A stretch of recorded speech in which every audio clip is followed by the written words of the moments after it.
Want free fruit trees that grow fast? You get fruit right away. See how to use air layering to clone your best trees. Turn one tree into an orchard. No seeds, no waiting. Hey everyone, I'm at the Rare Fruit Vegetable Council of Broward County here with Kareem. Thank you so much for having me. Good morning. How are you? Good morning. He's about to start an air layering class along with David. Air layering is a form of propagating or multiplying a tree, right? Mm-hmm. Tell me some of the benefits of doing that. Well, you get to propagate certain fruit trees that you would not otherwise be able to propagate from seed or from cutting. So we're going to go over those details today. David and I have been doing this class for 10 or 15 years. Woo! And we do it hands-on right here at the Rare Fruit Council farm in Southwest Ranches. Awesome. So one of the good things that I love is that if you really, really like a tree, you get to make like a twin. Right. So it'll be a clone, and the benefit of it is the air layered plant is like a mature plant because it's a clone of the parent.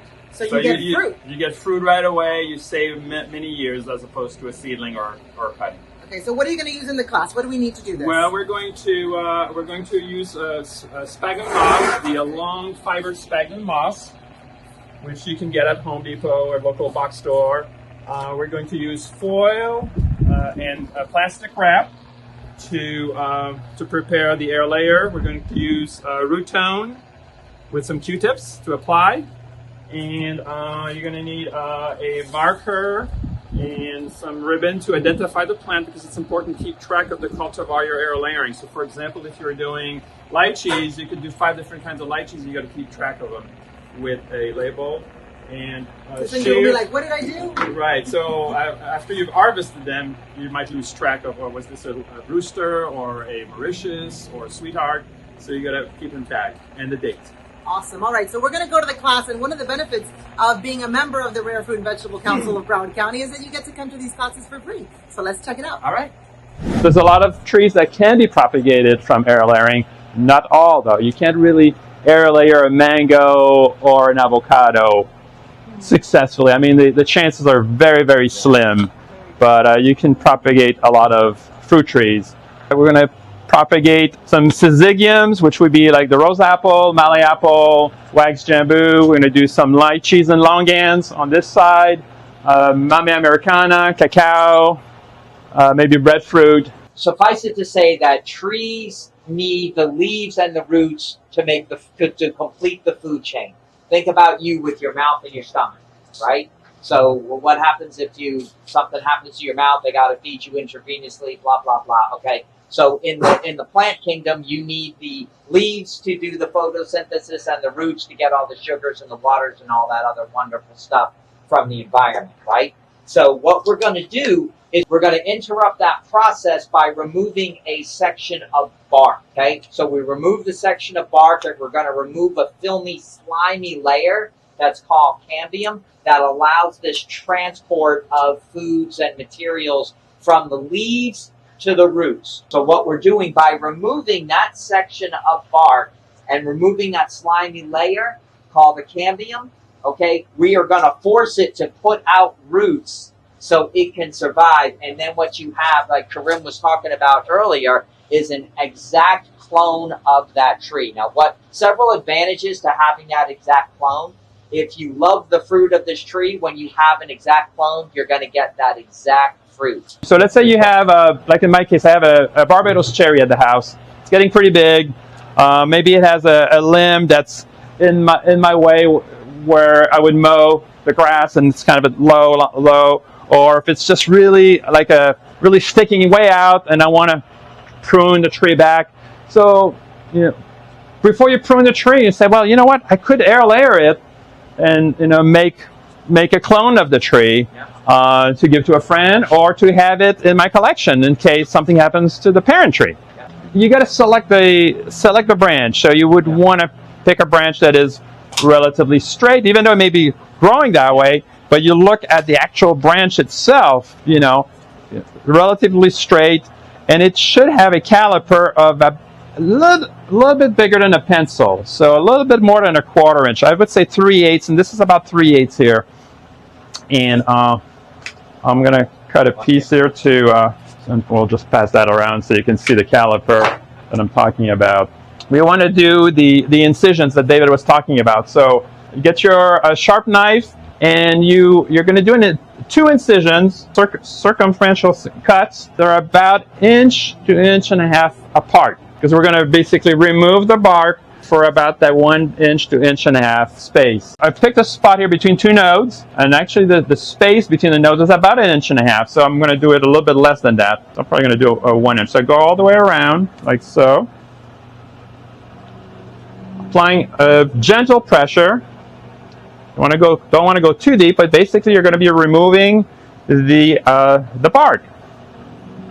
That would be the first step, and then you do a longitudinal cut between those 2 incisions, like so, all the way across, like so, and then you should be able to peel.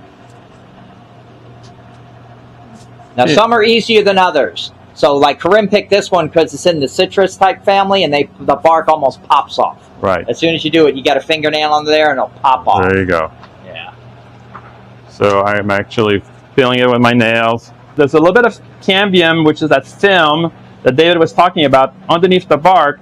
And then there's the vascular cambium, which is the sliminess you feel on that branch. It's almost microscopic. It's just a thin film of sliminess. We're going to be scraping that very gently with our knife, so that it does not callus, and it will not form roots.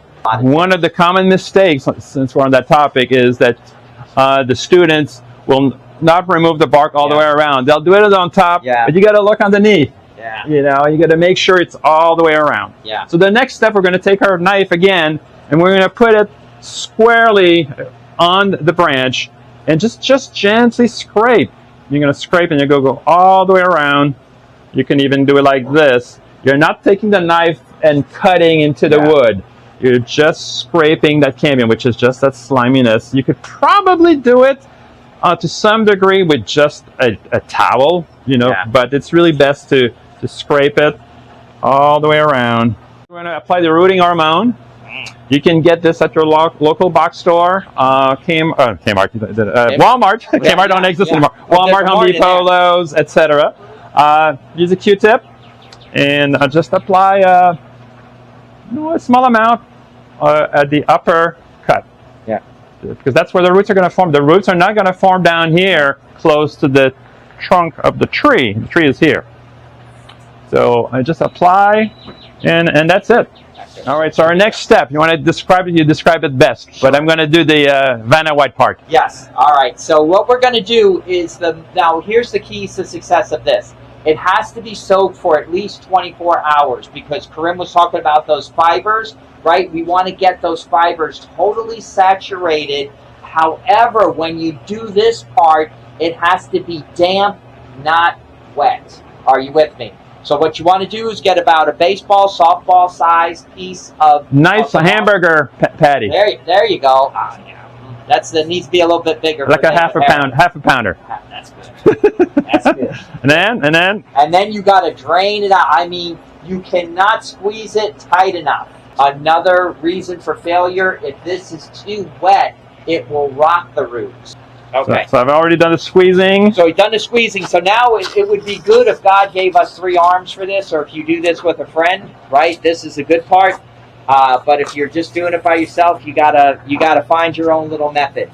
The plastic is going to act as a vapor barrier to help keep the moisture in, particularly when you're doing something that takes longer in the 12 to 24 week range, right? It is very important that you have a good vapor barrier, because over time, the moss will dry out if you just use foil. Plus, if you use foil, the birds, for whatever reason, see themselves, they don't like themselves, and they will peck your foil. And then I apply a hamburger patty around the incision, and kind of wrap it all around so that it covers the whole cut. Yes. And then try to fight a little bit with the cheap saran wrap here. If you're going to do this in any kind of... So it's going to look like kind of like a little pogo hot dog kind of a thing, like this. I like hot dog. And then grab your foil, wrap it around, It gives it rigidity, kind of holds it all together. Squeeze both sides. Don't squeeze the middle. Yeah. Squeeze both sides. You want to let the roots have room to grow into, and Perfect. and they'll be. And this is a perfect looking It is. little air layer. And usually, what I do, always actually not usually, I always do this. I always double foil. I always double foil it. And actually, I went to town last night. I got some heavy duty. Paid a little extra. So like Karim was talking about, the first thing you want to do is you want to find what's going to make a good looking tree. So if I'm going to air layer this, where I'm going to do it is probably air layer it right here, my gap, so I don't really have that bend in my final tree when I take it. Does that make sense? You just got to focus on that. Also, leave yourself some room. Remember, this whole thing, but between the aluminum foil and the moss and all this other kind of stuff, it's going to be a good 6 inches. Are you with me? So I'm going to take all the leaves off so I'm not fighting myself. There's enough things to fight in life. You don't need to fight yourself. So I'm going to go back here because I like a little bit of thicker length. And boom, I feel it. I feel I'm to the wood. I'm going to go around. It's much easier in the classroom when you can bend the plant to you. I'm gonna go 2 inches. I'm gonna go around again. I got my 2 circles. What do I do now? Straight line down the middle. Well, I have problems with straight lines, so I'll do the best I can. And again, I like a shear for that. I use the tip of the shear to do that, right? Same thing as a knife. So this one is an easy one, so it's good to start off. Or you just go ahead and get your fingernail in there, and look at that. It comes right off. A lot of times in one piece. I got 2 pieces, so I lied. But that's where we are. I'm going to take there, gently scraping. Am I whittling a piece of wood? No, I'm just gently scraping to take off that layer of film. Here to my lovely moss.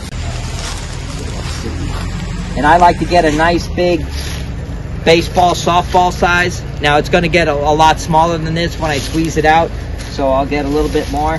Hamburger patty, I'm not a barbecuer, so I don't know if that's a good hamburger patty size or not, right? I'm going to pick out the stuff that's not hearing anything, just these stems and whatnot, as best I can, right? Anything that's not going to contribute to the success of this air layer.